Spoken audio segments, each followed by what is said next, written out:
Alhamdulillahi rabbil alamin wassalatu wassalamu ala asyrafil anbiya'i wal mursalin nabiyina Muhammadin wa ala alihi wa sahbihi ajmain amma ba'du. Kaum muslimin pemirsa Raja TV dan juga pendengar Raja dimanapun antum berada, alhamdulillah segala puji bagi Allah Subhanahu wa taala telah kita nikmat yang cukup banyak. Menganugerah kita semua taufik untuk bisa terus istiqamah di atas ta'lim wa ta'allum, belajar dan mengajar. Sebuah tugas yang sangat agung yang Allah bebankan kepada kita semua untuk belajar dan juga mengajar. Sehingga ini merupakan bagian yang sangat penting dalam hidup kita.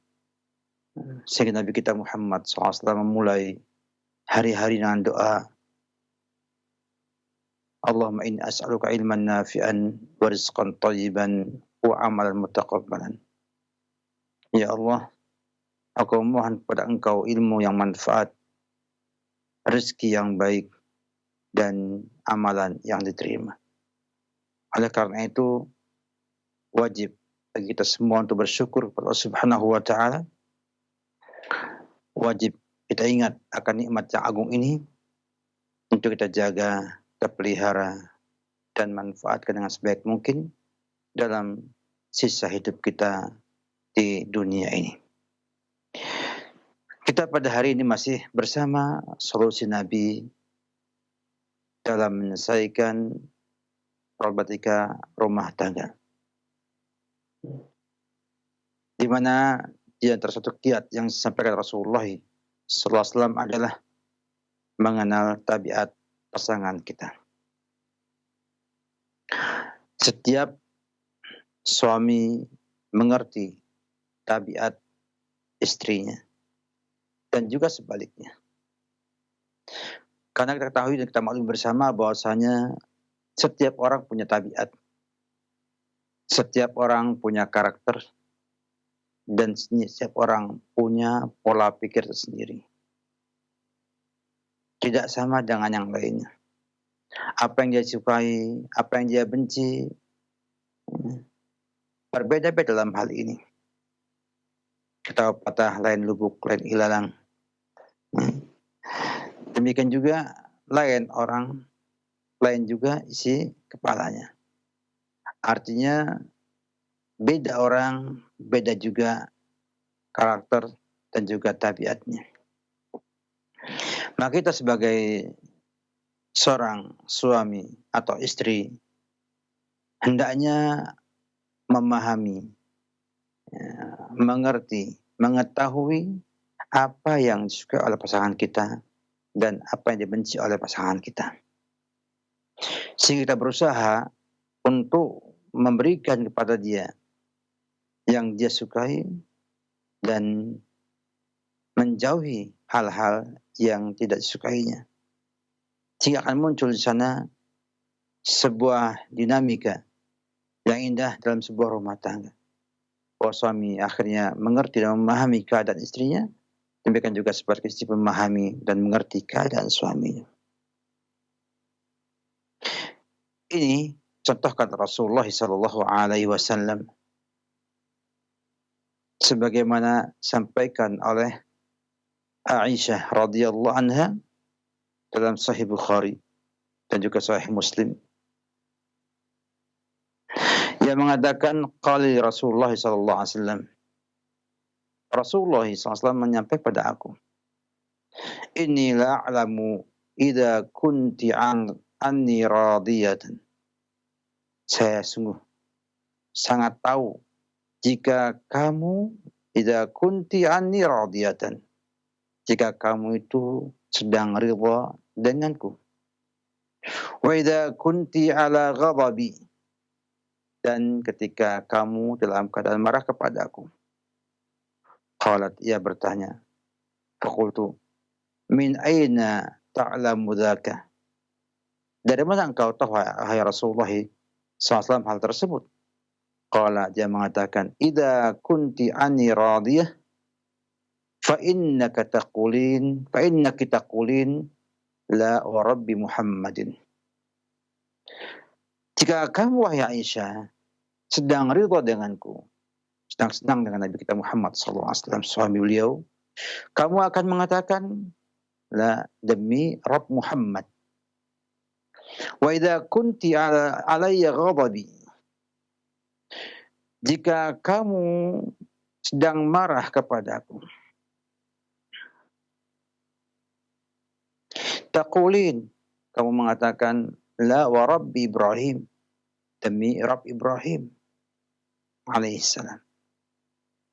Qultu ajal, wallahi ma ahajur illa ismak, demi Allah tidak aku jauhi kecuali hanya nama engkau. Dan bagaimana Nabi kita Muhammad SAW mengajar kita semua untuk mengenal tabiat, cara, gaya pasangan kita. Sehingga beliau tahu kapan Aisyah sedang dalam keadaan marah, sehingga ia akan bersikap benar ketika menasihati, ketika bersikap, ketika berbuat sesuatu. Dan kapan Aisyah itu dalam kondisi tidak menyukai Nabi kita Muhammad SAW, atau jengkel, atau dongkol, atau yang lainnya. Sehingga Nabi bisa bersikap yang benar untuk bisa membuat Aisyah istiqamah di atas taat kepada Allah Subhanahu wa taala. Menunjukkan pentingnya hal ini. Dan berapa banyak masalah rumah tangga yang muncul akibat tidak tahunya satu pasangan ini dengan pasangannya. Artinya tidak tahunya seorang tentang keadaan pasangannya membuat banyak permasalahan. Samping mengetahui secara umum tabiat wanita, juga harus mengetahui bagaimana kondisi, sifat, kemudian tabiatnya pasangan kita tersebut. Sehingga mengerti ketika marah kita tidak akan menyulut tambah marah lagi. Ketika sedang senang kita bisa memanfaatkannya untuk menyampaikan pesan ataupun nasihat ataupun apa saja. Sehingga akan memunculkan sikap benar. Oleh karena itu Imam Nawawi rahimahullah dalam syarah Sahih Muslim mengatakan, dalam hadis yang ini ada di sana ta'aruf minhu sallallahu alaihi wasallam ala tabiati Aisyah. Ada pengertian bahwa Nabi itu mengenal tabiat Aisyah radhiyallahu anha.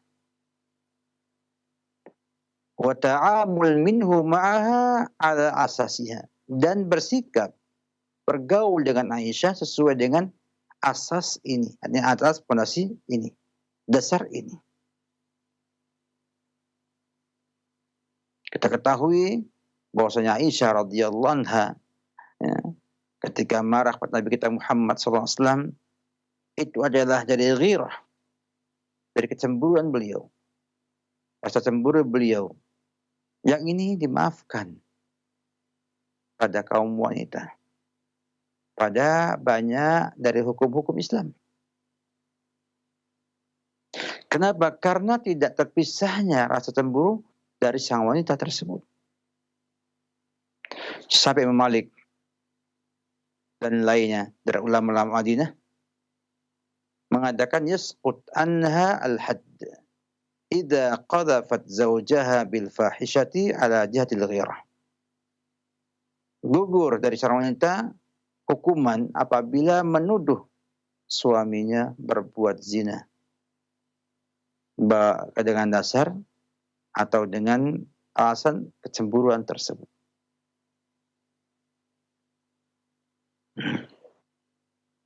Walaula dzalika lakana ala Aisyah fi dzalika min al-harat ma fihi. Demikian tentunya Aisyah akan menghadapi banyak masalah. Karena marah kepada Rasulullah SAW dan menghijrahi Rasulullah SAW itu adalah kabir azimah. Seorang mukmin bila marah kepada Rasulullah sampai menghijrahinya, walaupun Aisyah menghijrah dengan tidak menyebut namanya, adalah azimah, dosa besar. Nah, karena itu beliau mengatakan, "La ahjur illa ismak." Saya tidak menghijrah kecuali nama engkau wahai Muhammad sallallahu alaihi wasallam. Hal ini menunjukkan bahwa hatinya, ya, cintanya demikian besar. Dan munculnya kecemburuan pada wanita ini karena terlalu cintanya dia kepada pasangan. Jadi cemburu itu menunjukkan bahwa ia mencintai suaminya. Dan suami harus mengerti itu. Sehingga mampu nanti menjaganya, mengarahkannya agar ia tambah takwa kepada Allah Subhanahu wa taala, sebagaimana kita lihat pada perjumpaan sebelumnya. Nabi menghadapi cemburunya Aisyah radhiyallahu anha dalam banyak hadis yang disampaikan pada perjumpaan sebelumnya.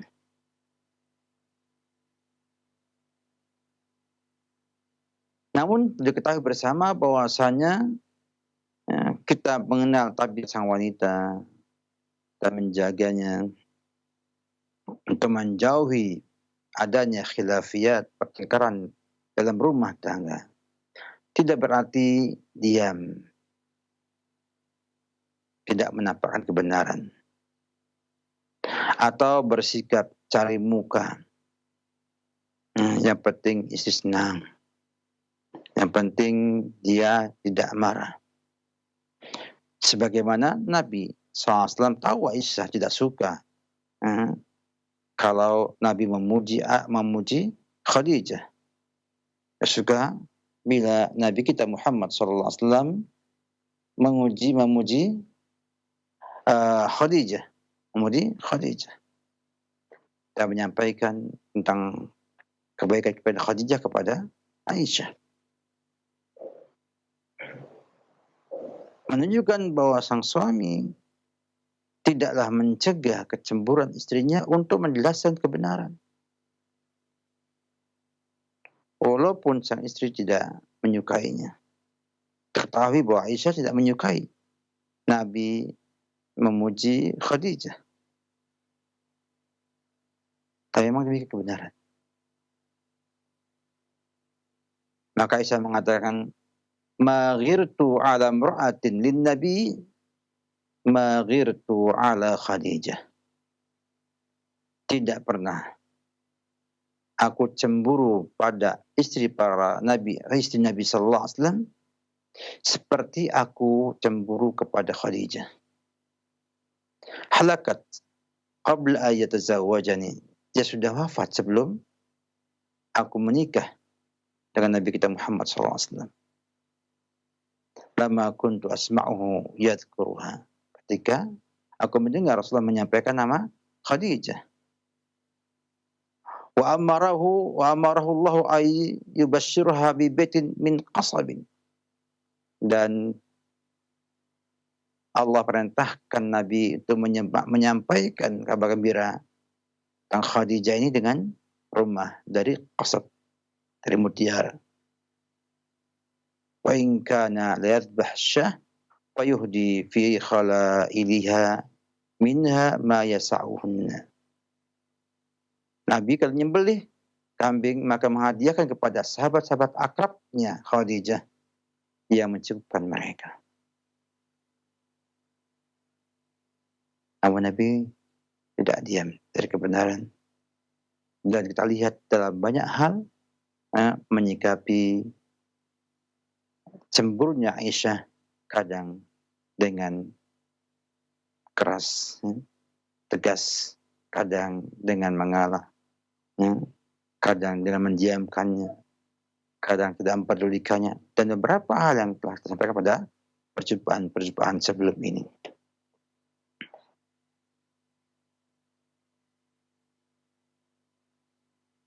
Dan bagaimana ini bisa muncul di Khanfilah? Kalau kita melihat kepada munculnya banyak permasalahan rumah tangga kita, itu muncul juga 3 perkara yang cukup penting, sebab munculnya prahara ataupun pertengkaran besar dalam sebuah rumah tangga. Yang pertama adalah ghirah, cemburu, baik dari laki-laki maupun dari wanita. Akibat apa? Akibat saling tidak mengenal tabiat masing-masing. Demikian juga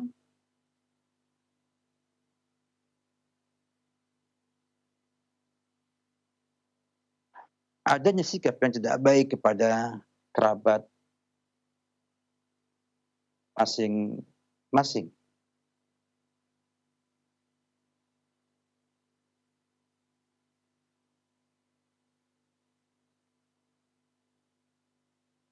Atau buruknya hubungan dengan kerabat, baik istri ataupun suami. Dan yang ketiga adanya inad, ahadiz zawjain. Ada sikap ngeyel, sikap senang membantah, tidak mau terima dari salah seorang daripada pasangan suami istri. 3 hal ini adalah sebab-sebab yang muncul dengan sebab tidak fahamnya pasangan suami istri dengan pasangannya. Tidak fahamnya seorang dengan pasangannya.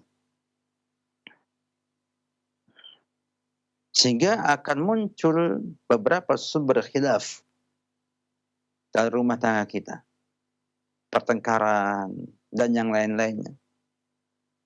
Adalah 3 ini cukup dominan, cukup banyak terjadi di kalangan kaum muslimin. Pertama kecemburuan, cemburu. Dan ini muncul dalam banyak hal.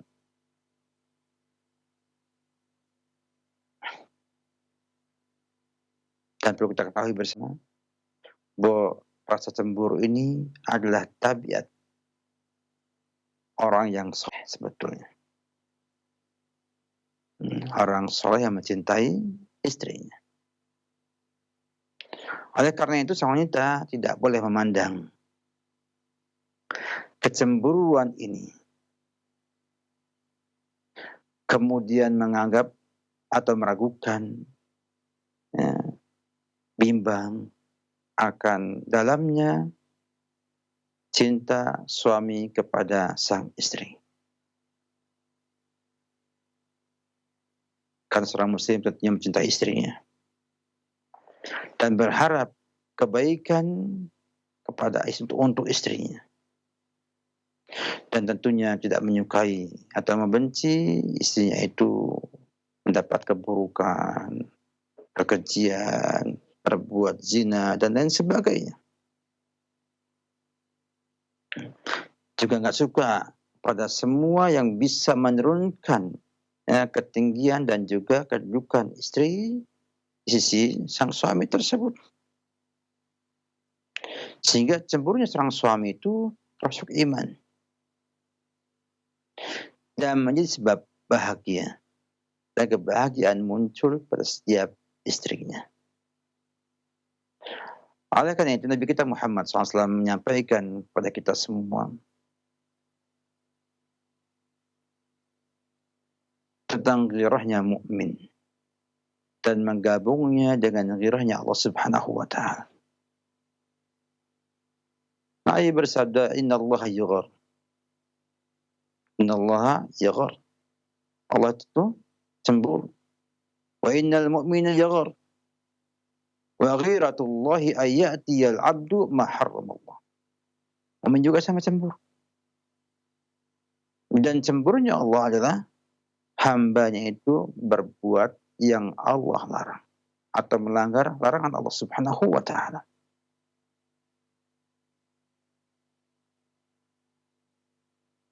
Bahkan Islam mencela seorang laki-laki yang tidak punya ghirah, tidak punya kecemburuan melihat istrinya bersolat keluar rumah, bergaul dengan tanpa batas dengan laki-laki yang banyak, bahkan lebih senang dilihat di luar lebih hebat daripada di dalam rumah, dan banyak hal-hal lainnya.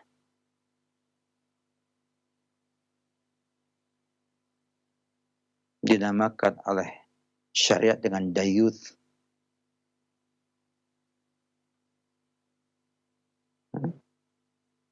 Yang Nabi katakan, "Thalathatun la yadkhulunal jannah." 3 orang yang tidak masuk surga. Al-aqul walidayhi, orang yang durhaka kepada kedua orang tuanya. Wad-dayuth, ya, itu orang yang menerima, ya, tidak mengingkari adanya perzinahan, keburukan, kemaksiatan pada istrinya.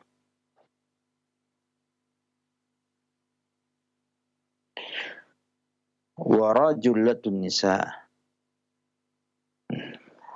laki-laki yang menyuruh kaum wanita.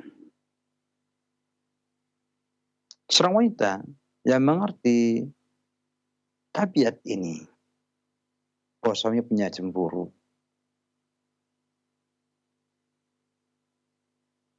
tentu akan berusaha menahan diri untuk berbuat hal-hal yang nanti bisa menimbulkan atau membangkitkan kecemburuan tersebut menjadi melampaui batas.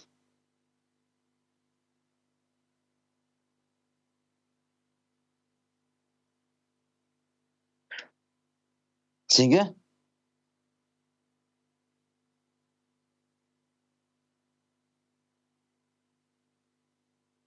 dia bisa menjaga dirinya dengan sifat-sifat yang baik, akhlak-akhlak yang mulia, berpegang teguh dengan perintah-perintah syariat, tidak keluar rumah tanpa izin suami,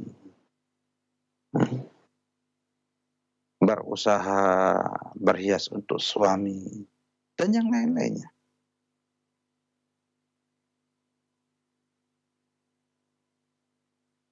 Demikian juga sang suami mengerti tangghirah atau cemburu kepada kaum wanita, berusaha juga untuk berpegang teguh dengan syariat Allah, dan perintah Allah dan larangan Allah Subhanahu wa taala dalam setiap keadaannya. Sehingga akhirnya cemburu membawa suami dan istri tersebut menjauh dari sumber masalah dalam rumah tangganya, menjadi sebuah pondasi yang kuat untuk bisa menjaga hubungan suami istrinya. Bahkan dengan cemburu ini, ya, keduanya mampu untuk menimbulkan kebahagiaan, ya, dan bisa menyelesaikan banyak masalah dalam rumah tangganya. Namun bila kecemburuan tersebut, cemburu ini sudah melampaui batas, sampai pada batas saling curiga, saling tuduh, dan berharap, ya, menjadi polisi yang mengawasi pasangannya, mengawal kayak polisi, ya, berusaha kayak polisi mengawasi semuanya. HP dibuka, dilihat WA-nya, dilihat telegramnya, dilihat ininya, dilihat itunya, semua dilihat semua, dibongkar semua.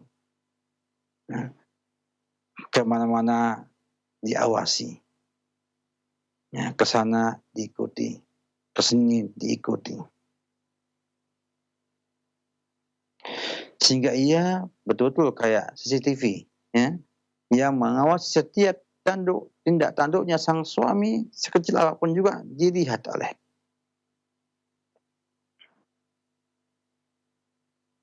Kemudian menginterogasi suami, tanya, dari mana kamu, kenapa begini, kenapa begitu, dengan pertanyaan, ya, yang intinya ingin mengetahui apa sih suami saya sekarang dikerjakan.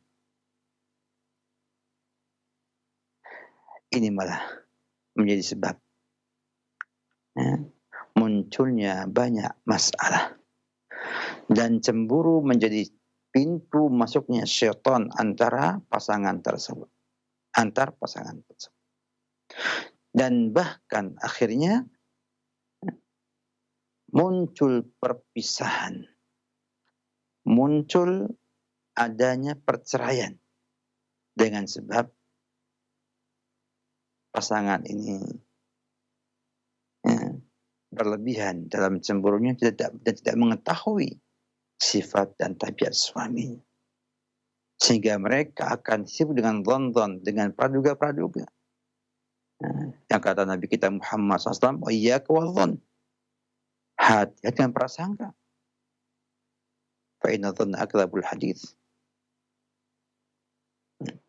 Sebenarnya bagaimana syariat ya, menjelaskan dengan sangat gampang sekali pentingnya kita mengenal sifat dan tabiat sang suami. Sehingga suaminya misalnya orang yang baik, yang soleh, tidak pernah ada dalam benaknya ataupun diketahui menyimpang, menyeleweng, maka kita sangat baik kepada dia. Sampai ada bukti ya, yang membuat kita harus mengakui ya, itu adalah sikap menyimpangnya sang suami ya, dalam hal itu.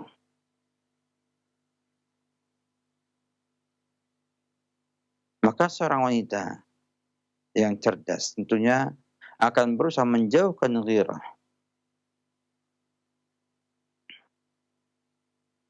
Artinya menjauhkan adanya kecemburuan pada suami dan pada dirinya.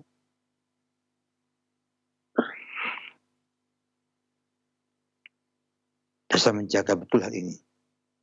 Sampai malah mengatakan bahwa hak suami adalah istri tidak mengizinkan orang masuk rumahnya, duduk di firasnya, di karpet atau di permadaninya atau di kursinya tanpa izin suami. Ini semua untuk menjaga agar cemburunya itu bisa menghasilkan kebahagiaan.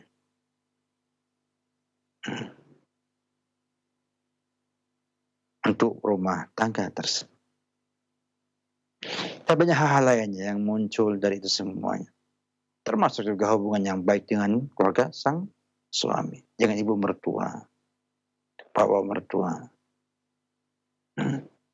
Walaupun ya, mungkin ada sikap-sikapnya yang tidak baik ya, atau berlebihan. Maka hendaknya sang istri pun memahami itu semua. Dan mampu mengendalikan dirinya. Untuk tidak kemudian terprovokasi dan akhirnya bersikap tidak benar. Sehingga muncul akhirnya su'ul alaqah, jeleknya hubungan antara istri dengan kerabat suami, dengan ibunya suami, dengan bapaknya suami. Dan juga Nabi katakan ipar itu sebagai maut, alhammu maut, Nabi kita Muhammad SAW. Orang membebaskan iparnya untuk bergaul bebas dengan sang istri. Ini menunjukkan bagaimana Nabi kita Muhammad SAW memperhatikan hal-hal seperti ini dengan wahyu Allah Subhanahu wa Ta'ala agar kaum muslimin ya, bisa mengenal pasangannya dan mengerti ya, apa yang disukainya dan mana yang dibencinya, sehingga tidak membuat sebuah pekerjaan, sebuah tingkah laku yang nanti membuat munculnya masalah dalam rumah tangga. Bahkan juga kadang muncul inat, tidak puas kalau nggak bantah, tidak senang kalau mengalah. Padahal dunia ini hanya sementara. Hendaknya setiap kita berusaha bagaimana mengalah. Kalau masih urusan hanya dunia untuk meraih kebahagiaan di akhirat nanti.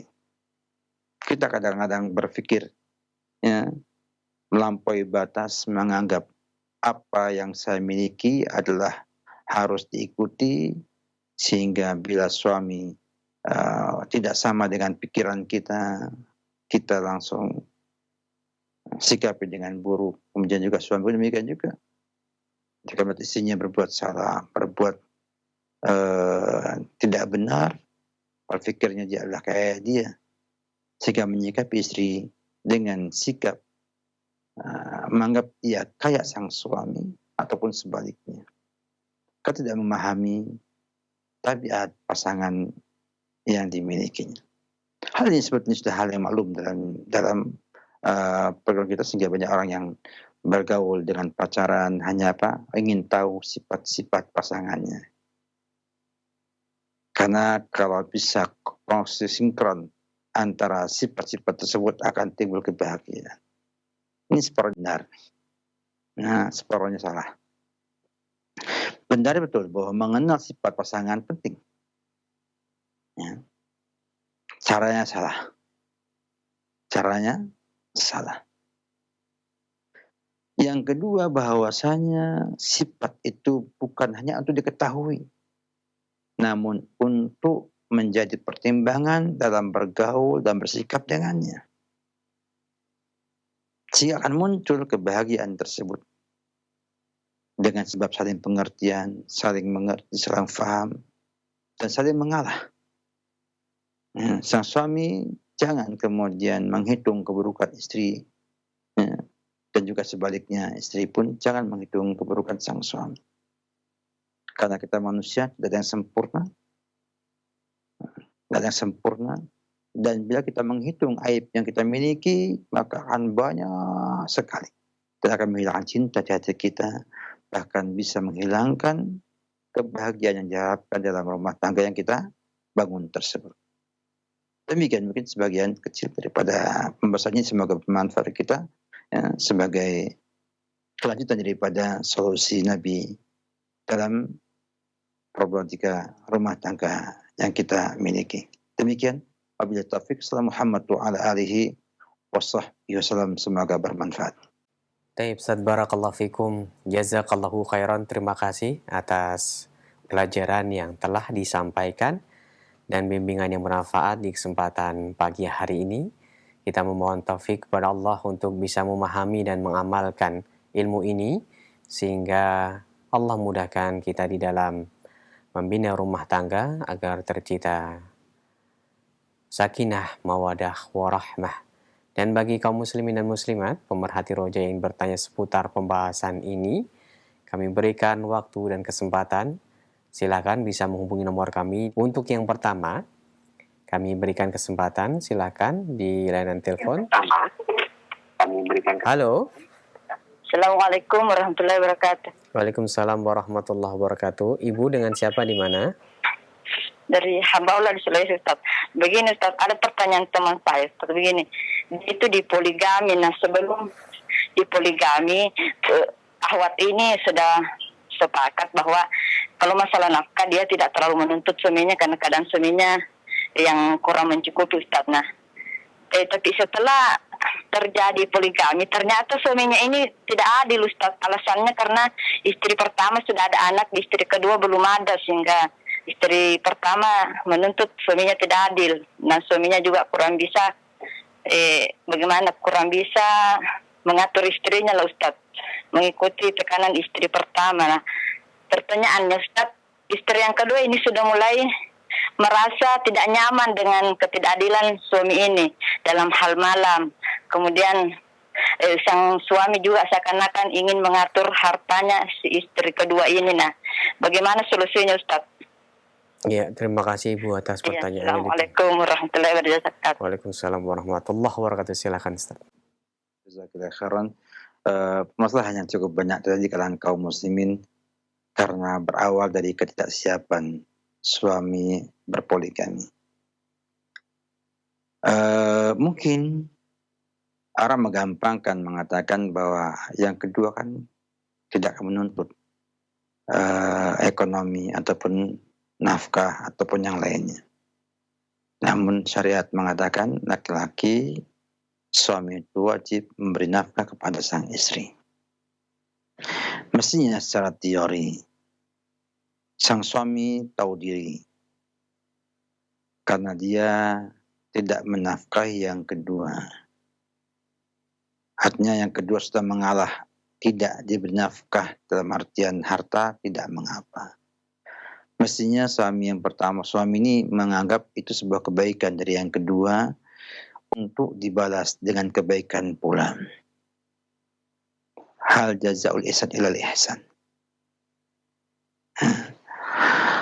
Kemudian juga dengan istri yang pertama juga harus mengerti bahwa suaminya ini harus bersikap adil dan berusaha membantu sang suami agar bisa masuk ke surga bersama-sama dengan mendorong ia untuk bisa bersikap adil. Walaupun adil tidak mesti sama atau disamakan. Namun dalam kunjungan bermalam itu sudah ada tuntunannya bersifat adil dalam artian sama. Karena itu hak bermalam. Mungkin hak untuk dapatkan nafkah tidak masalah. Yang kedua sudah punya harta, tidak butuh bantuan dari suaminya. Yang pertama membutuhkannya kan tidak punya harta. Sehingga kebutuhan yang pertama mungkin dilebihkan daripada yang kedua. Nah, kejadiannya adalah bahwa sang suami yang nggak siap ini, nggak siap hatinya juga, jiwanya nggak siap untuk poligami sebetulnya. Hanya karena kesempatan bisa poligami tanpa biaya, atau melihat yang kedua punya harta, akhirnya otomatis tidak ada pilihan lain kecuali bagaimana menggunakan harta yang ada untuk membahagiakan yang pertama. Atau bahasa adalah untuk mencari muka yang pertama. Kan membahagiakan. Karena yang pertama akan bahagia. Tidak akan bahagia dengan harta yang ada itu. Dan tidak ada orang yang bahagia dengan kezaliman. Ini sebuah kaidah bahwa tidak ada orang yang berbahagia dengan kezaliman. Semakin banyak zalim, semakin banyak ketidakbahagiaan tersebut. Karena bahagia itu ada pada keamanan hati. Ada pada badan yang sehat. Dan kecukupan dalam kehidupan kita. Karena Nabi kita Muhammad SAW mengatakan, man asbaha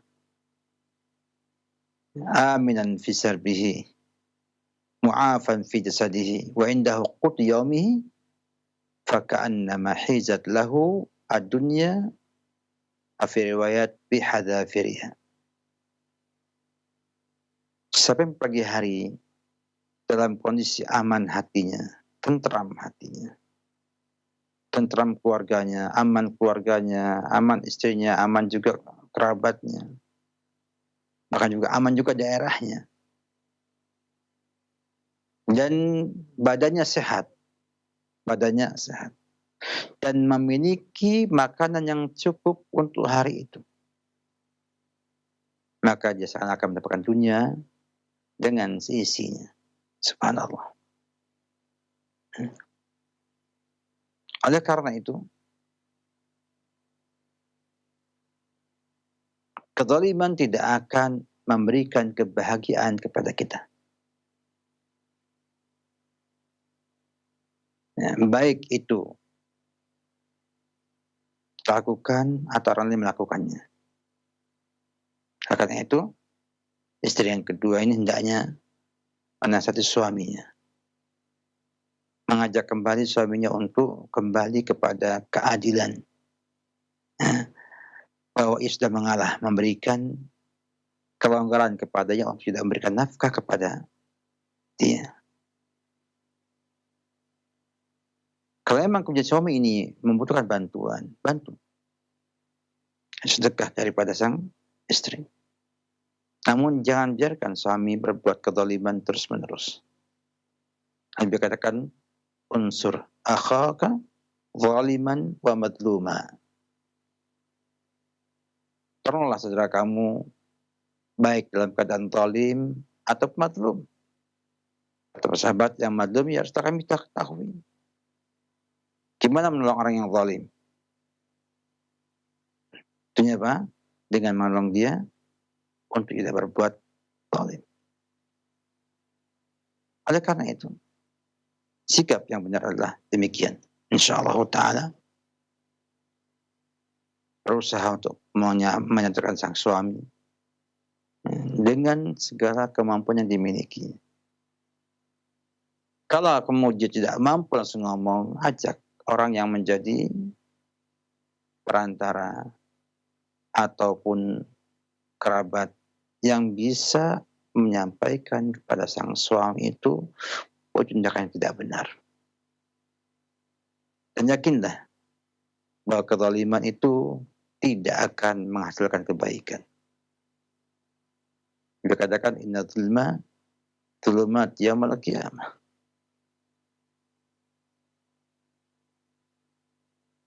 Oleh karena itu, kalau ingin bertahan dengan menyampaikan nasihat. Dan suami tidak punya hak mengatur harta istrinya. Maka Nabi katakan, Allah kata dalam surat An-Nisa,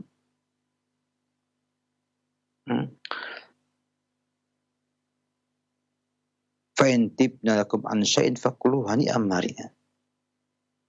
Dan jika wanita itu senang hatinya untuk digunakan hartanya oleh suaminya, maka fakuluhu hani'an mari'an, ambil, makan sebaik-baiknya, dengan baik-baik.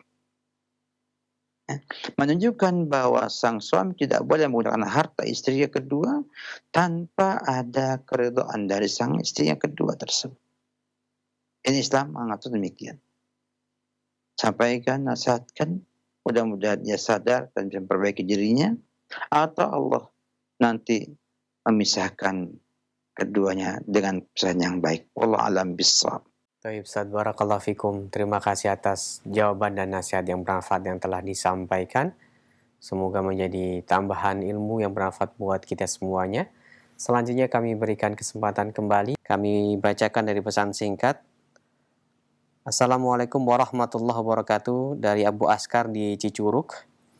Ustadz, apakah salah sikap saya kepada istri kalau saya suka mendiamkan istri kalau dia tidak mendengarkan omongan saya bila disuruh menjalankan syariat Islam? Mohon penjelasannya, Ustaz, silahkan. Hal ini tidak bisa kita pastikan salah dan benarnya. Karena semua tergantung pada kasus, kondisi istri, dan kondisi suami. Maka di sana ada sebuah ungkapan. Bila seorang sudah mengambil hatinya, maka ia bisa mengemutikannya kemana dia mau. Ambil hatinya, kamu bisa melakukan semau kamu. Artinya, terkadang sang istri berbuat demikian. Itu akibat kurang baiknya hubungan antara suami dan istri. Antar suami dan istri. Dan mungkin juga dengan cara lainnya. Justru istri mau mendengarkan apa yang diperintahkan suaminya berupa tuntunan syariat Islam. Sehingga bila Anda bicara enggak digubris oleh suami, oleh istri, maka beralih dengan cara yang lainnya dulu. Dengan cara dimau'idhahkan. Mau'idhah itu akan berhasil apabila sang istri merasa bahwa suaminya menasihat dengan baik dan untuk kebaikan dia dan dengan cara yang baik. Demikian juga menyuruh tidaklah mudah. Pertama, menyuruh itu akan mudah bila yang disuruh mencintai yang nyuruh. Yang kedua, harus tepat cara dan waktunya. Yang ketiga, juga suruhannya itu sesuai kemampuan yang disuruh. Artinya ketika Anda meminta seorang istri misalnya untuk memakai jilbab, atau memakai cadar misalnya, hijab, namun sang istri merasanya nggak mampu berhijab. Maka perlu diajarkan untuk beriman dengan Yang Maha Kuasa, untuk memperbaiki akidahnya, kemudian diajak untuk berbuat yang dia mampu, minimal menutupi auratnya. Ya. Dengan demikian akan muncul bahwa opini di hati sang istri bahwasanya memang pengen dia baik, bukan menyusahkan dia. Setelah itu beralih, setelah dia punya kemampuan lebih, ajak dia untuk itu. Maka Nabi katakan, "Fa amartukum bihi fa'tu minhu mastata'tum." Kadang berat. Menerima perintah itu lebih berat daripada menerima larangan. Karena larangan itu pada hal-hal yang jelas jiwa kita tidak menyukainya. Larangan zina itu memang tidak disukai oleh hati dia, oleh jiwanya, kecuali jiwa yang rusak. Oleh karena itu, sikap Anda yang mendiamkan istri juga dicek kembali efek dan hasilnya. Apakah memang efek dan memberikan hasil yang bagus? Maka gunakan. Itu tidak salah. Tapi kalau kemudian menghasilkan yang tidak baik, berarti tidak tepat hal itu. Dan harus dirubah dengan cara yang lainnya. Bisa jadi Anda akan membuat istri Anda itu mengikuti Anda bila Anda beri hadiah kepada dia. Jadi berbagai macam cara bagaimana membuat hatinya itu akhirnya mau tunduk kepada perintah dan larangan suami yang tentunya dasar adalah syariat Allah Subhanahu wa taala. Berapa banyak ya laki-laki bisa menjadi raja di rumahnya walaupun tidak menggunakan kaidah syariat. Karena dia mampu menundukkan hati sang istri dan mampu membuat sang istri itu mempercayai bahwa suaminya ini akan memberikan kebahagiaan pada dia di hidupnya tersebut. Maka lihat kembali. Salah benarnya sikap itu tergantung kepada tadi. Ketepatan Anda melihat, Anda juga mengenal tidak pasangan Anda. Ada pasangan subhanallah. Antum kita diamkan malah tambah jadi. Kan sifatnya. Ada sifat yang ditantang malah menantang. Ada yang sifatnya kalau ditantang dia akan tunduk. Dan lain-lainnya. Sehingga lihat istri Anda, karena tujuannya mendiamkan adalah agar dia mau kembali kepada Allah Subhanahu wa taala dengan menjalankan semua perintah Allah dan menjadi semua larangan. Maka lihatlah kembali sikap Anda kepada ini semua. Bila benar dan berefek baik, berarti Anda benar. Wallahu a'lam bishawab. Barakallahu fikum. Terima kasih atas nasihat dan jawabannya. Selanjutnya kami persilahkan kembali untuk Anda yang bertanya via pesan singkat. Kami akan bacakan pertanyaan telah masuk dari saudara kita Abu Mutia di Banten. Ustadz izin bertanya, setelah resign dari bank konvensional 4 tahun yang lalu, saya saat ini tidak bekerja lagi. Sudah berusaha untuk mencari pekerjaan, namun tidak pernah ada panggilan. Akhirnya saya dan istri melakukan kerjasama untuk investasi dengan saudara kami yang berjualan perhiasan. Kemudian akhirnya dengan hasil jualan tersebut kita sharing atau berbagi hasil dengan adik ipar, dan hasil setoran tersebut mampu mencukupi kebutuhan keluarga kami, sekolah dan kuliah anak-anak. Pertanyaannya, apakah dengan tidak bekerja lagi anak karena sudah merasa tercukupi kebutuhan keluarga, ini anak berdosa atau tidak, Ustadz? Silahkan. Hakikatnya kita bekerja itu adalah untuk mendapatkan rezekinya Allah Subhanahu wa taala. Bila kemudian tanpa bekerja Allah memberikan rezeki yang banyak kepada kita, maka selesai tugas kita ya, dalam hal ini. Tinggal tugas kita tugas ibadah yang lainnya. Alhamdulillah kalau demikian keadaan Anda bisa bekerja sosial, membantu kaum muslimin dengan kelonggaran waktu yang antum miliki, ataupun yang lainnya, atau mempersiapkan sebuah pekerjaan lain sebagai persiapan untuk berkembang dan maju sehingga bisa bermanfaat bagi kaum muslimin.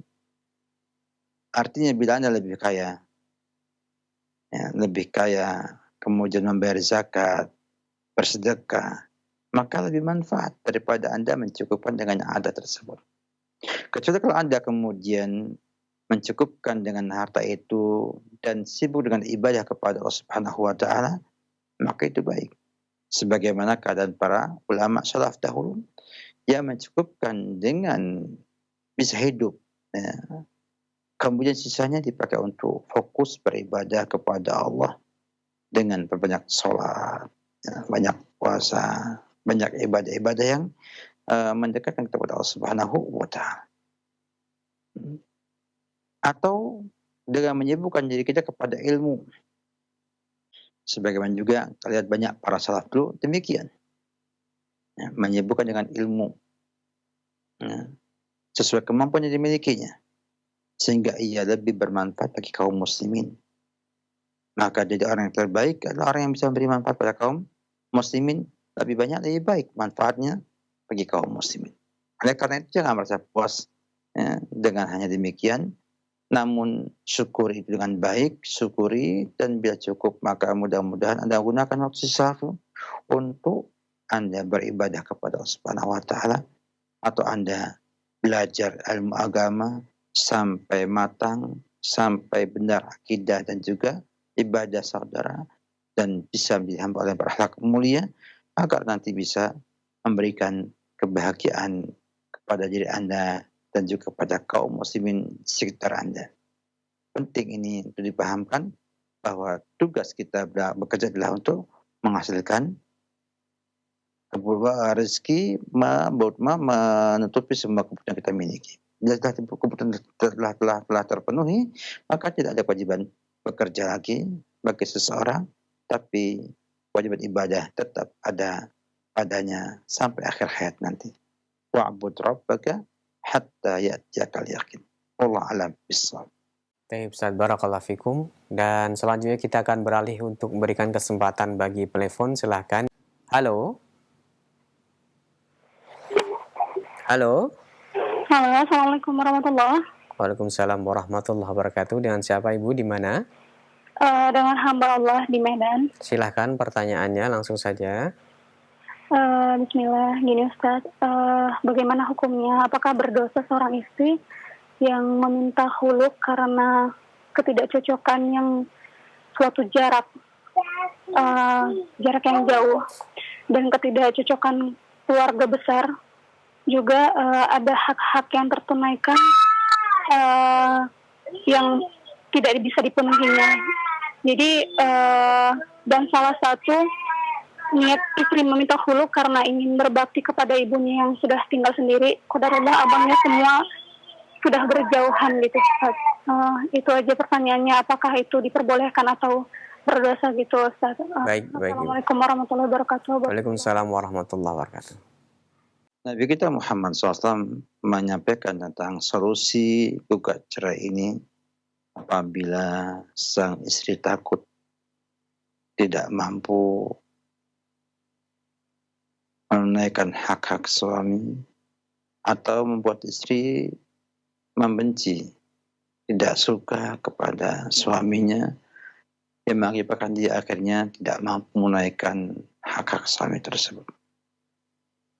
Sehingga para ulama rahimahullah mengatakan bahwa apabila memang maslahat besar adalah berpisah, maka itulah solusi untuk berpisah dalam hal ini. Artinya kembali kepada apa? Kepada tegaknya hak-hak Allah Subhanahu wa taala dan juga hak-hak suami istri.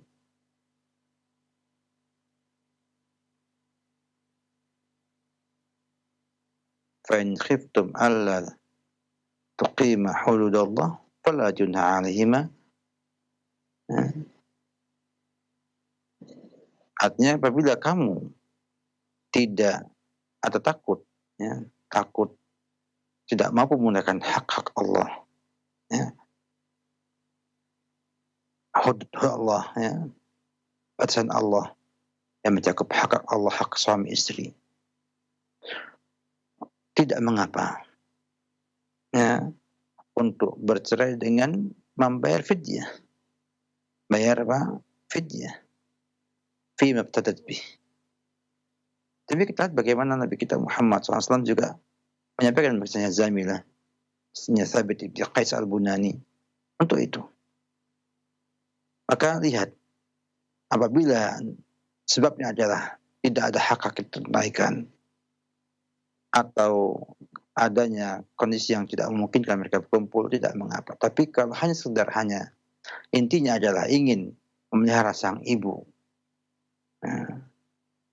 sang ibu, maka ini tidak bisa jadikan alasan untuk gugat cerai. Yang pertama, karena masih ada kakak-kakak yang harusnya wajib memelihara sang ibu tersebut, yang mereka tidak terikat dengan suami. Dengan apa? Suami. Tapi kalau intinya adalah yang pertama dan yang akhir hanya sebagai tambahan saja, mudah-mudahan Allah Subhanahu wa taala memberikan taufik kepada ibu dalam hal ini. Wallahu a'lam bishawab. Barakallahu fikum wa jazakallahu khairan. Terima kasih atas nasihat yang bermanfaat yang telah disampaikan Ustadz untuk kami. Semoga menjadi tambahan ilmu untuk kita semuanya. Selanjutnya masih di layanan telepon. Halo. Halo, Assalamualaikum. Waalaikumsalam warahmatullahi wabarakatuh. Dengan Bapak siapa ini? Di mana? Ari di Bandung. Silakan pertanyaannya. Jadi begini, ibu dan ayah tiri dari istri saya tidak memberitahu kepada saya bahwa bapak kandungnya masih ada. Sehingga sekitar 8 bulan ini lalu, kami menikah dengan wali hakim. Saya tidak tahu alasannya kenapa menjelang pernikahan H-7, saya tahu dari calon istri saya. Dan saya mengajak untuk menemui ayahnya. Namun dia juga tidak mau, mungkin dari tekanan dari ibunya. Nah, tidak cukup sampai di situ, saat ini keluarga istri saya ternyata tidak terus terang mengenai silsilah keluarga. Bahwa kakaknya ternyata kakak tiri, bukan kakak asli. Jika saya sekarang mengajak istri dengan syarat harus didampingi ibunya untuk menemui ayahnya dan meminta restunya, bagaimana? Dan jika ibunya tidak mau, saya akan mencarikan istri saya.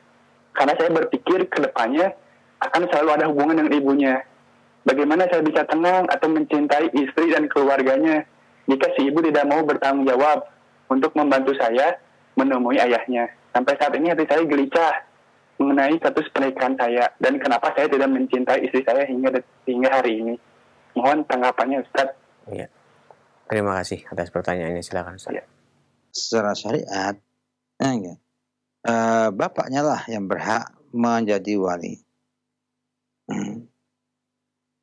Dan hendaknya sang anak putri pun harus minta kepada bapaknya kandungnya itu untuk bisa menikahkannya. Karena dia lah berhak untuk menikahkan anaknya. Bapak itu adalah orang yang paling berhak menikahkan anaknya atau putrinya. Walaupun dia mungkin tidak memelihara, tidak ngasih nafkah, dan lain sebagainya, kezaliman dia tidak merusak ataupun menggugurkan haknya sang bapak untuk menikahkan putrinya. Maka sebaiknya saudara menyampaikan kepada keluarga sang istri, poin tidak harus ketemu dan harus diselesaikan dengan baik. Kalau tidak, memang bermasalah sekali. Tapi untuk kita bercerai, itu perlu dipikirkan lagi lebih jauh, efek dan juga kebaikan yang muncul daripada perceraian tersebut. Jadi hendaknya saudara ya, berunding dengan baik kepada kerabat atau kepada keluarga besar istri agar ada solusi yang terbaik dalam permasalahan ini. Ya, cerai bukan hal yang baik, namun bila kemudian tidak bisa menggapai kebaikan tanpa bercerai, maka cerai adalah solusi terbaik bagi sebuah rumah tangga. Allah alam bisawab. Terima kasih atas nasihat dan jawaban yang bermanfaat yang telah disampaikan. Berikutnya kami akan beralih ke pesan singkat. Ada pertanyaan yang telah masuk dari hamba Allah. Assalamualaikum Ustadz, bagaimana hukumnya seorang istri yang telah meninggalkan rumah selama 1 tahun lebih tanpa membawa identitas? Mohon pencerahannya Ustadz. Syukran, silahkan. Ya, secara hukum dia nusud, artinya dia salah dan berdosa dengan kabur ya, minggat dari rumah tanpa bawa apa-apa. Nggak bawa KTP, nggak bawa apa. Dalam Islam ini tidak benar dan masuk dalam nusus durhaka sama suami. Maka hendaknya bertobat kepada Allah Subhanahu wa taala dan kembali pada suaminya, dan bila suami menceraikan dia, itu hak suaminya. Dan bila suami mempertahankannya, maka dia harus tunduk kepada aturan rumah tangganya agar dia bisa bahagia bersama sang suami tersebut. Bila dia perginya atau kaburnya ada masalah, maka tidaklah masalah itu disikapi dengan kabur ataupun minggat dari rumah suaminya. Sudah banyak sekali solusi yang bisa kita berikan ketika ada permasalahan dalam rumah tangga. Sebagaimana Anda dengan suami ya, itu menikah dengan keluarga besar, izin bapak, ibu, bahkan mungkin juga musyawarah keluarga besar, ya, maka mestinya bila ada permasalahan di rumah itu dan tidak mungkin dipecahkan sendiri, maka minta orang tua atau kerabat dekat yang punya pengetahuan baik tentang fikih usrah, tentang yang terbaik bagi rumah tangga ibu, ya, sehingga sehingga sang ibu bisa mendapatkan solusi dan tidak kabur. Nah, ini masalah besar ya dalam diri kita, bahwa kaburnya alhamdulillah di Indonesia mungkin bisa kabur, kemudian bisa dapat ke tempat, ya, Allah tolong, Allah kasih rezeki, tidak masalah, ya. Tapi dalam hukum Islam, wanita tidak boleh minggat dari rumahnya, ya, dengan segala kondisi yang ada, ya, kecuali darurat. Jadi darurat, ya, itu pun tidak minggat artinya sampai tidak ketahuan di mana cenderungannya. Dia harus kembali kepada kerabatnya, pada keluarganya, untuk diberikan solusi penyelesaian. Untuk diberikan solusi penyelesaian dalam rumah tangganya. Sehingga bila dilihat terbaik bisa dipisah. Dan bila bisa perbaiki. Demikian harusnya kita bersikap. Ya. Dalam sebuah rumah tangga. Tidak main kabur, tidak main minggat. Karena banyak sekali resiko dengan minggatnya dia. Pertama dia minggat, suaminya tidak ada yang ngurus, anaknya nggak ada yang ngurus. Belum lagi dia minggat pun berbahaya bagi dia sendiri, tidak ada mahramnya, nggak ada yang melindunginya, sampai tidak bawa alat tanda pengenal juga, berbahaya. Nanti bisa ditangkap oleh dinas sosial sebagai orang gelandangan tanpa KTP dan lain sebagainya. Maka hendaknya ia berpikir ulang. Dan kemudian hendaknya ia pula berpikir bahwa ia hidup di dunia ini sementara dan dia diminta untuk beramal soleh agar punya bekal takwa menghadap Allah Subhanahu wa ta'ala. Jadi hukumnya jelas dia nusud, durhaka kepada suami, dan suami ya, punya hak menceraikannya. Dan bila dia mau kembali pulang ke rumah, suaminya lihat yang terbaik adalah bagaimana, maka kemudian dibuatlah itu. Terbaiknya kumpul lagi, kalau terbaiknya pisah sekalian. Sehingga akan jelas kedudukan masing-masing. Wallahu a'lam bishawab. Barakallahu fikum. Wa jazakallahu khairan Ustaz. Terima kasih atas nasihat yang bermanfaat yang telah disampaikan. Semoga menjadi tambahan ilmu untuk kita semuanya. Berikutnya kami akan bacakan pertanyaan dari pesan singkat dari seorang ibu yang bertanya, Assalamualaikum Ustadz.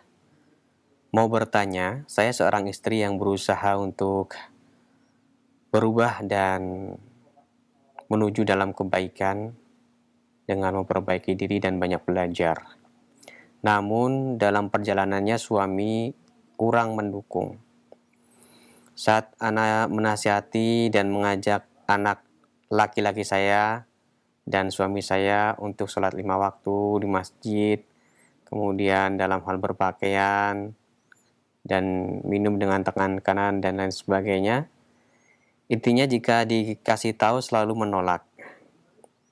Saya ingin mempunyai imam yang bisa membawa dalam kebaikan dan ketaatan kepada Allah Subhanahu wa taala. Pertanyaannya, apa benar suami adalah cerminan istri? Dan apa yang harus saya lakukan untuk membawa keluarga sama-sama untuk berubah dan saling mendukung di dalam kebaikan? Silakan Ustaz. Memang tidak ada dalilnya bahwa suami adalah cerminan istri, tidak ada dalilnya. Buktinya Fir'aun itu istrinya solehah, mukminah. Fir'aun itu kafir, durhaka kepada Allah Subhanahu wa taala. Banyak sekali dapatkan manusia atau suami tidak mencerminkan istri. Nabi Nuh alaihissalam, Nabi Saleh, istrinya kufur. Nabi Lut pun demikian juga. Sehingga ungkapan bahwa suami adalah cermin istrinya tidak benar. Tidak benar ada. Tergantung kepada kondisi yang ada. Yang jelas, sebagaimana kita ketahui, kita pun bisa mau mengikuti syariat Islam ini juga enggak mudah. Untuk sadar kesalahannya tidak mudah. Sehingga itu perjuangan dari jiwa kita sendiri atau dari orang lain yang ingin mengajak kita menjadi baik. Akan sulit kita untuk mengajak seorang pada kebaikan bila dia merasa tidak pernah salah. Atau tidak pernah dalam benak dia terpetik ada hal-hal aneh yang membangunkan jiwanya untuk berpikir ulang tentang apa yang telah dimilikinya. Ini Ibnu Qayyim rahimahullah dalam kitabnya Madarij Salikin menyampaikan maqam iz'aj, di mana jiwa itu akan gundah, akan merasa tidak nyaman, akan merasa ada hal yang aneh atas apa yang dimiliki selama ini. Baru kemudian akan muncul di sana namanya maqam yaqdhah. Posisi mana seorang itu akan muncul yaqdhah, kesadaran. Sadar kalau ia itu belum benar.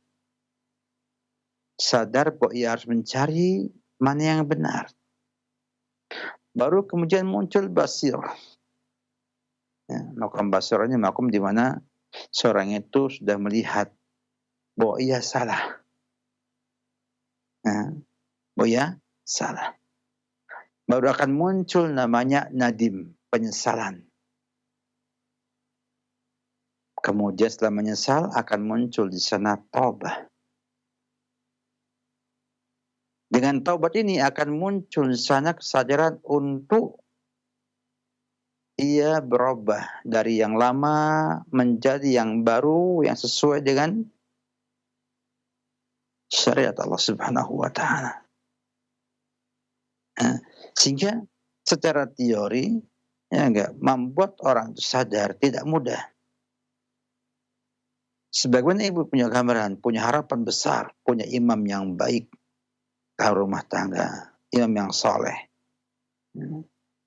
Ini sebuah dambaan setiap wanita muslimah Ya, pemimpin yang baik yang bisa memimpin rumah tangganya, mengajak dia kepada surga Allah Subhanahu wa taala.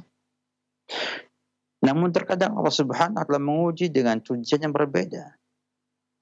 Tidak sesuai harapan yang dimilikinya. Disinilah pentingnya sang wanita atau sang istri untuk belajar agama dan mengerti sehingga mampu memberikan pengertian kepada suami. Insya Allah bila cara yang baik atau cara yang benar, isinya benar, disampaikan dengan benar, Allah akan mudahkan taufik untuk bisa membuka hati orang lain yang kita dakwahi tersebut untuk menerima dakwah kita, nasihat kita. Sehingga butuh perjuangan, butuh perjuangan, butuh kesabaran. Dan kita harus mampu mempengaruhi sekitar kita kepada apa yang kita inginkan. Usahakan dengan sabar, mengajak suami untuk mengenal, kasih pengetahuan dulu, kasih maklumat dulu. Saya yakin bila tersentuh hatinya, sudah faham dengan Allah Subhanahu wa taala dan mulai mengerti tugas dan fungsinya di dunia ini, insya Allah dia akan berusaha patuh taat kepada Allah Subhanahu wa taala. Dan jadi hamba Allah yang mengatakan raditu billahi rabba wa bi islami dina Muhammadin sallallahu alaihi wasallam nabiyya. Jangan patuhi Allah dalam semua perintahnya. Dia ridha kepada Allah dengan semua takdirnya. Dan dia ridha juga mengikuti Nabi kita Muhammad sebagai Nabi kita. Dan mengakui juga dan juga ridha agama sebagai agama yang dia miliki. Sehingga akhirnya akan muncul semangat untuk beramal kebaikan dan mengamalkan semua perintah Allah dan larangannya. Akhirnya muncul di sana sebuah hati yang ridha. Hati yang ridha dengan Allah Subhanahu wa taala. Dan akhirnya akan menjadi kekuatan yang besar untuk dia menjadi orang yang saleh. Maka pahamkanlah suami tentang Allah Subhanahu wa taala. Agar ia mengenal Allah Subhanahu wa taala. Mengenal Allah Subhanahu wa taala. Kemudian juga memahamkan dia tentang agama Allah Subhanahu wa taala. Dan juga memahamkan dia tentang Nabi kita Muhammad sallallahu alaihi wasallam. Saya yakin bila muncul di hatinya keridhaan kepada Allah, pada agama ini dan kepada Rasulullah SAW, maka akan muncul semangat untuk mengamalkan perintah-perintah Allah Subhanahu wa taala. Dan sangat mudah untuk menerima nasihat dari istrinya atau orang lain kepada kebaikan dunia dan akhirat. Sabar, yakinlah. Sekarang belum tercapai, besok bisa berubah. Selama dunia ini berjalan, perubahan itu adalah sebuah kemungkinan. Yang baik bisa berubah jadi buruk, yang buruk jadi baik. Maka yang sudah baik hati-hati, menjaga diri, jangan sampai lengah karena nyaman, lengah akhirnya menjadi buruk di kemudian hari. Yang buruk pun jangan putus asa.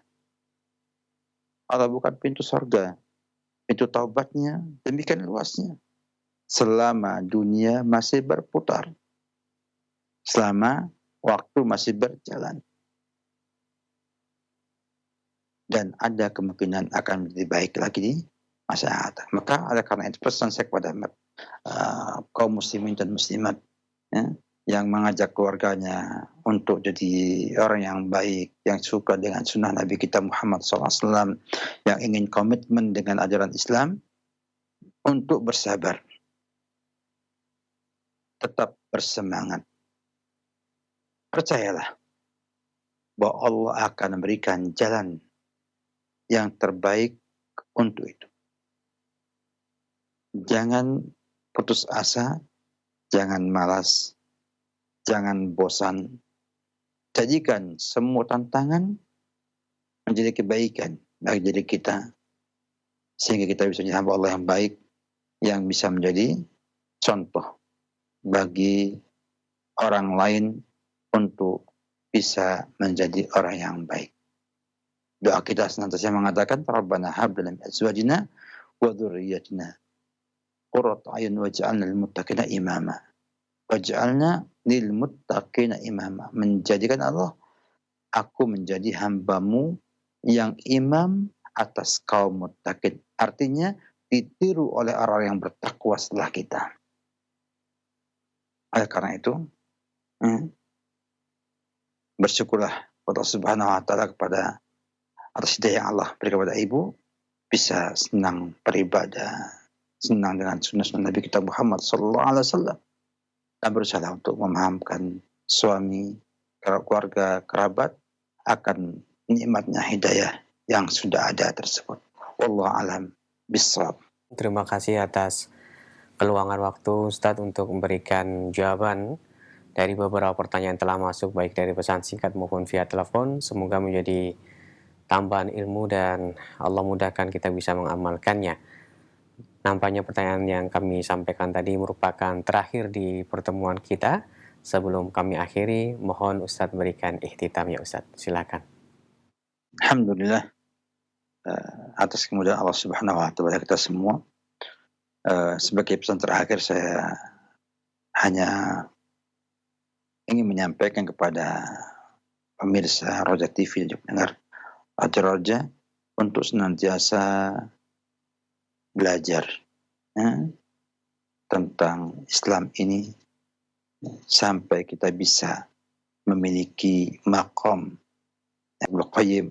yang tertinggi dalam Islam, ridha kepada Allah sebagai Rabb, ridha Islam sebagai agama kita, dan ridha dengan Muhammad sebagai Nabi kita. Ini semua adalah perkara penting. Ini dengan cara kita mengenal Allah, mengenal agama ini, dan mengenal Rasulullah Sallallahu Alaihi Wasallam. Lihatlah konsep beliau dalam membina rumah tangga, demikian indahnya, demikian lengkapnya, demikian luasnya, demikian komprehensifnya, yang kalau kita gunakan akan membuat rumah tangga kita baik dan bahagia insyaallah ta'ala.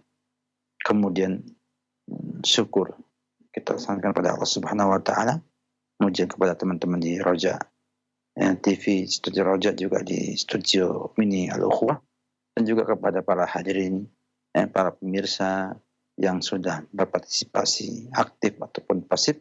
Semoga Allah Subhanahu wa taala memberi kita semua dan membimbing kita semua menuju jalan Allah Subhanahu wa taala, dan memudahkan kita bisa istiqamah di atas siratul mustaqim. Demikian, wabillahi taufiq Muhammad wa ala alihi wa sahbihi wasallam. Mohon maaf sekurangannya ada. Wabillahi taufik.